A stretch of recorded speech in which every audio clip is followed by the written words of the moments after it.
Hi, everyone. I'm Kelly O'Horo, and this is Adaptable, Behavior Explained. Hi, everybody. Thanks for being here. Today, I'm here with Aaron, who is the Director of First Impressions for Infinite Healing and Wellness and our client coordinator. So he's here to talk a little bit with me about who I am and why I started this, and get to know you a little bit better before we kick off all the gritty content. So Thanks for hanging out with me today. Absolutely. I'm excited to be here. I want to have a conversation just to get to know you, and let's see where it goes. So tell me a little bit about your background and what you're doing here. Sure. Well, I was an only child. My parents were together until I was 12. They divorced. And so I kind of ended up the latter years living with mom, single parent.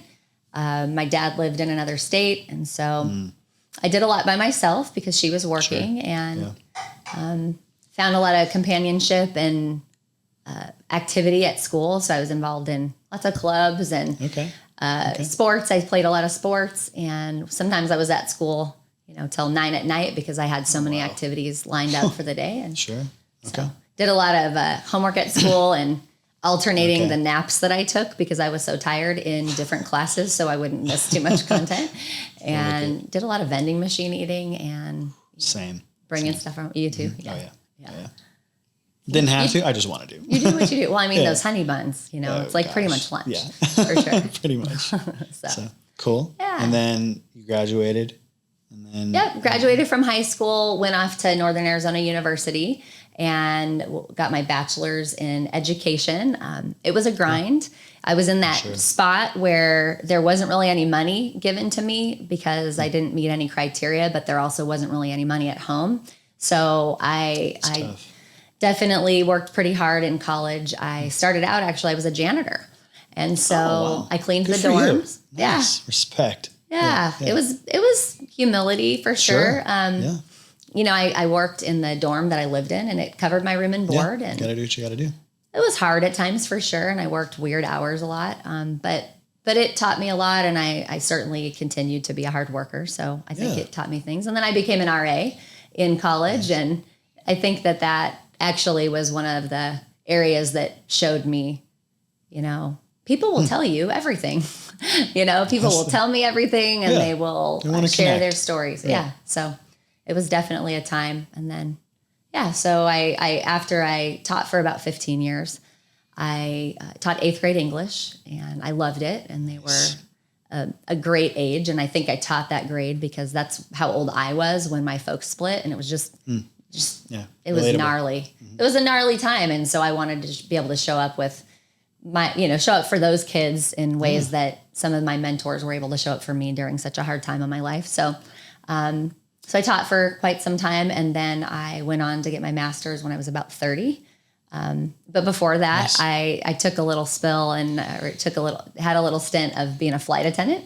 So I did that. Yeah, I did that. That's cool. Yeah, it was super fun. I got to see a lot of the country, and I hadn't seen anything.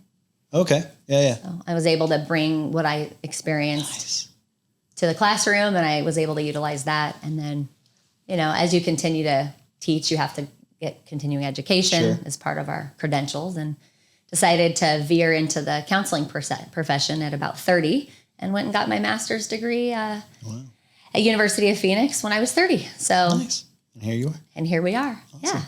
So you became a therapist. Tell me why you became a therapist. What was the motivation behind that? Well, I was at that crossroads when going back to school, and I was either going to be going ed leadership and becoming a principal. And, I had 4 kids at home at the time. And so it was like, if I'm going to be a principal, I'm going to be at school every night till whatever the sport is. And so as much as I saw that being the route, if I remained in the teaching profession, it didn't seem to match my lifestyle because of my family demands. And so that was one, piece. But the other piece that really encapsulated so much of my life experience, and I'll tell you a little bit about that, was I was a director at a YMCA camp. I used to volunteer for a week every single summer.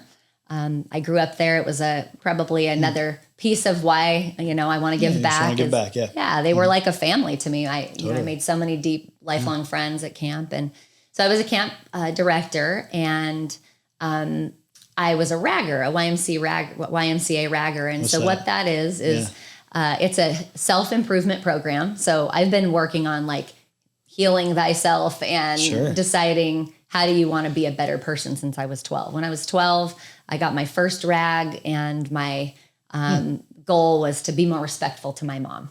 Nice. You know, and so, 12 years old, I was fighting with my mom a lot. And so that was my goal. And so year over year, you can go back to camp and decide to take on another goal and personal goal. And there's a little ceremony, and you choose someone to counsel you on this growth that you want to have. And so every year I did that. And so back to your question about becoming a therapist, the white rag is actually about committing yourself, a lifelong commitment to basically Christian service or just service. And so the white rag was like, how can you give more? What can you do? And I always felt like there was more in me. Yeah. And when I think about how people shared with me just naturally, back to being an RA in college, a camp counselor, a camp director, people just gravitated towards sharing with me. And then as a teacher, 8th grade English, I mean, those students would tell me like everything. And I was totally poorly equipped to do anything for them or about it because it was out of my scope, and teachers aren't trained to handle all of this emotional and mental health stuff. But I think really the driving factor was had a lot to do with my personal family system. My husband, who I met when I was a flight attendant, he was Nice. Cool. He was in the Navy, and he had been he served for 13 years, and he had 3 small children. Oh, wow. And little did I know when I met him and fell in love that they had a really hard story, a really hard history. And right after our engagement, they came to be in our wedding, and they had a pretty abusive history with their biological mom, who was mentally ill. Oh, wow. Yeah. And so I spent my early 20s kind of learning how to be a mom, learning how to be a wife. Sure. My husband has a horrific trauma story as well. And so I had kind of front row seats to really hard stuff. And what happens in attachment stories when nurture is not part of the story, and when neglect is. And like I said, my husband was in the Navy. He was out on ships for 10 years straight. So he wasn't home to be part of the parenting and protection and things, and really didn't know what was going on because the way mom was she would make things look as they weren't when he was around. And then when he was gone, it would be different. And so my kids really, really went through it. And so, like any parent would, we put them in counseling right away. Sure. And so they spent most of their childhood seeing counselors, talk therapists, and we went to the best recommended people. But because of when it was, I mean, this is, over 20 years ago, 25 years ago now, people didn't really understand trauma therapy. Therapists weren't trained in it. We didn't have the luxury of understanding how approaching things from a bottom-up perspective was so much more effective when it comes to how we're built and how we're hardwired. So, I was trying so hard my whole life to repair the damage and offset the mistakes that were made before I came into the picture. Wow. They were 4, 6, and 8. Yeah, when I got so them. young. Yeah. And you were young too. It was a baby. Yeah. I knew nothing about everything, And so I was trying. I'm like, I can be a mom. I was a teacher. I was a camp counselor. I'll be great at this. And I had no idea what trying to raise children who had such a horrible start, what that would be like. And no matter how much I tried, I didn't know how to repair or heal or fix what had happened to them and what didn't happen to them, a lot that didn't happen as far as nurture and care. Totally. So anyways, my boys are amazing heroes, and my husband, he is my personal hero, quite frankly, because he had a really hard story. And, this front row seat on what it's like to be a parent and be a wife and have people that you love more than anything suffering and not being able to do anything about it. And so it's actually going to make me a little choked up. It's hard. Yeah. So you can't fix it. Get busy trying to figure out how to fix it. So I went back to school. Nice. Yeah. Got your degree. Yep. Got my master's and well, like I said, and then, you know, I did that kind of talk therapy for a couple of years and of course got into my own therapy. Yeah. And, I got so far doing talk therapy, but then I kind of hit this plateau and okay, great. You know, I'm not my mom. He's not my dad. Why do I keep acting the way I'm acting? Sure, you know, I understood it and I was, you know, it's in your head. You know why, but so I transitioned at that point over to an EMDR therapist. Okay. And I Tell me mean, about that. like Yeah. a couple sessions, I'm like, holy shit. Oh, I can't believe how different this is because I could feel the changes happening in my body as we were doing the work and everything made so much more sense. And then I went through this weird experience where I felt guilty about having been a talk therapist because I spent 2 years doing that. And I was like, all these people are still stuck and I didn't know, and I can't seem to make anything better no matter how much I love on them and how much I'm there and validating and using all the skills that I learned. And so I got hot. As soon as I went to my own therapy, I was like, oh, this is the stuff. Absolutely gotta happen. And so I went right into the basic EMDR training and started my trauma therapy specialty career path. And it was just a fit. I mean, being on that side of the couch as a client was revolutionary for me and how I could conceptualize cases. And also just knowing what we're asking of our clients as therapists and what we're expecting of them and having the opportunity to really help people to create lifelong meaningful change like I was experiencing really reinvigorated me and made me feel so purposeful and relevant and excited. And so, I mean, the rest is history when it comes to my passion for this topic, for sure. Absolutely. We'll get into that too. Yeah. Well, thank you for sharing that. Yeah, absolutely. So you became a trauma therapist. Yeah. Okay. So what next? What happened after that? Well, I opened Infinite Healing and Wellness about a little over 2 years in. As soon as I got my license, I was ready to open Infinite. And we are an EMDR Center for Excellence here in Arizona. We've got a location in Gilbert and in Phoenix. Nice. And over the years, we've cultivated a culture where we have 18 therapists at this point that are EMDR specialists. Yeah, we've had the luxury of helping, many thousands of people heal on their journeys of becoming their best selves. And of course, I've taken my passion from EMDR therapy and my teaching history and melded them together. So now I do a lot of consultation and training and help other therapists become better therapists. So that's kind of what I've been doing with my heart and passion for EMDR, along with raising my family and along the way, having now 5 grandchildren and my awesome son. Awesome. So very busy with my wonderful family and love that the most, of course, first. But career wise, I've been plugging into teaching and essentially, yeah. So you started your own business, Infinite. Yep. So now you're wanting to start a podcast. So tell me about that. What's your vision behind that?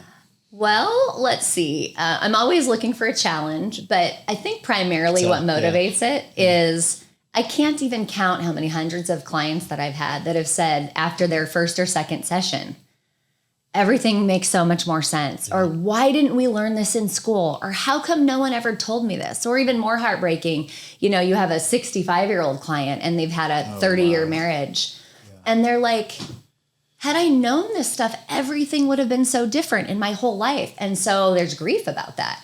So honestly, I wanted to be able to provide a platform where I can teach about things that I teach my clients in a way that's accessible. Not everybody can afford therapy, or maybe not everybody's ready, or maybe even sometimes just having the education about how we work and how we show up. Absolutely. That's enough to help cultivate change and meaningful awareness in our lives and in our relationships. And so my hope is that people can tune in, and not that this is a replacement for therapists or therapy by any means, but that they can get some of the educational components that really should be taught in school starting young, because we learn from our caregivers. And let's be honest, most of our caregivers are doing the very best they can with what they know. And most of them don't know about this topic. They don't understand mental health. They don't understand that it's not separate. Trauma. from physical health. So ultimately, I want to have a platform to help educate, to help people grow, to help people get excited and learn something new, and just kind of pay forward what I've been so fortunate to experience in my own personal therapy for a decade now, and then what I've learned from the gifts of getting to have my clients teach me so much over the last 13 years of doing this. So I want to share it with the world. Yeah, I like it. Seems right. Seems like the thing you're supposed to do, right? Heck yeah. So you're starting a podcast. What can viewers expect from this, and what themes and topics do you want to explore with them?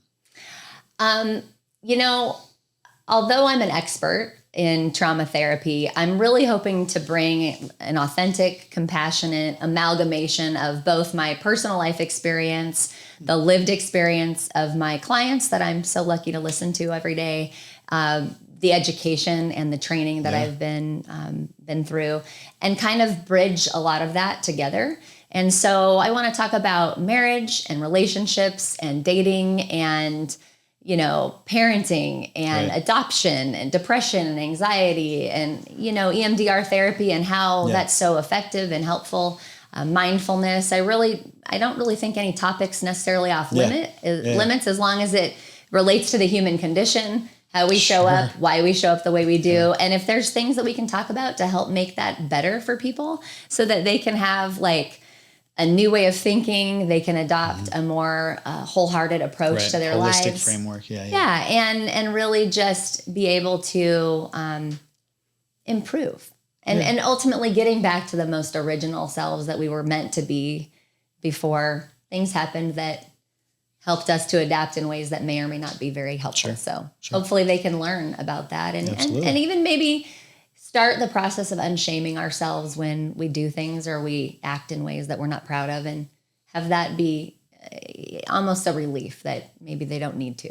Yeah, that's exciting. That's the start. Cool. That's the hope.